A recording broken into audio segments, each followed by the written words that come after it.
गर्मा गर्म चाय और पकौड़े। अरे वाह छोटी बहू, तुम इतनी जल्दी उठ भी गई।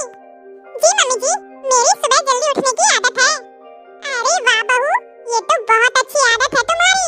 एक तुम्हारी जेठानी है जो सुबह 8 बजे के पहले उठने का नाम नहीं लेती।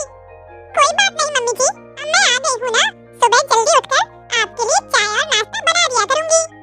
देखो तो मम्मी, छोटी भाभी कितनी समझदार है और बड़ी भाभी अभी तक आराम से सो रही होंगी। उसे तो मुझे ही उठाना पड़ेगा। मम्मी जी, आप दीदी पर गुस्सा मत करना, उन्हें आराम से जगा दीजिए, वरना कल को यही होगा कि छोटी बहू के आते ही बड़ी बहू पर चिल्लाने लगी।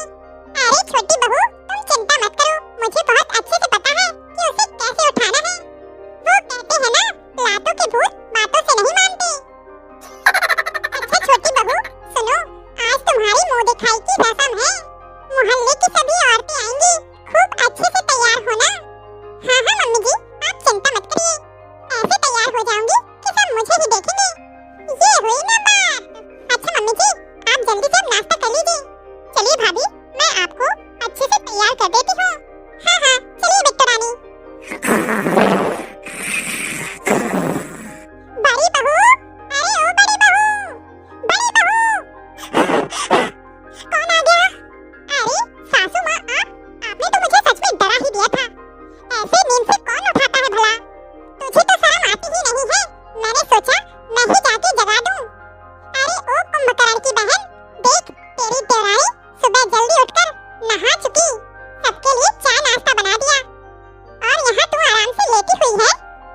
अरे सासू माँ, अब देवरानी आ गई है तो उसी की जिम्मेदारी बनती है ना। हाँ हाँ, उसके पहले तो तू बहुत जिम्मेदार भी लगता है।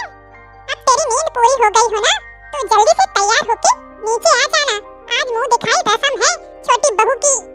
कल फिर उसके मायके वाले आ जाएंगे उसे लेने। घर में इतना सारा काम है, पर इस महारानी को कोई फर्क ही नहीं पड़ता। ठीक है सासू माँ, आप चलिए, मैं आती हूँ। इनकी छोटी बहू के आ गई, सारा गुस्सा मेरे ऊपर ही निकालते हैं सभी लोग। चलो मैं भी तो देखूं कि हमारी देवरानी कितनी होशियार है। आज मुंह दिखाई रस्म में सब पता चल जाएगा। अरे वाह सरला, बहू तो बहुत सुंदर ढूंढ के लाई है। ऐसी सुंदरता का क्या फायदा काकी जी, बहू तो गुड़ों भरी होनी चाहिए।